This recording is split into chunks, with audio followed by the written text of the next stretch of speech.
ఒక పని చేయండి ముఖ్యమంత్రి రేవంత్ రెడ్డి, మేము అడుగుతున్నాం. గోరీ కట్టడం మీకు ఇష్టం లేకపోతే చెప్పండి, మేము తలా రూపాయి వేసుకొని మేము కట్టుకుంటాం.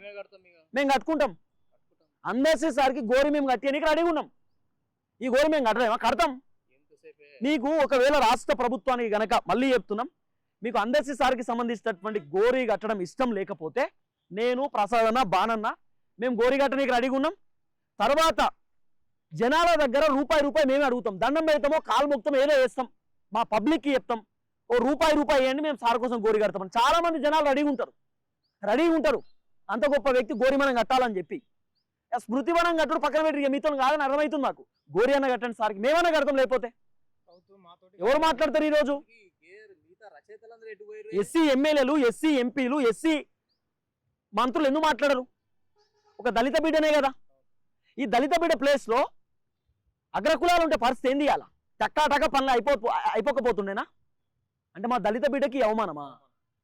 మా దళిత బిడ్డకి ఇంత ఇబ్బందా ఏందన్నట్టు?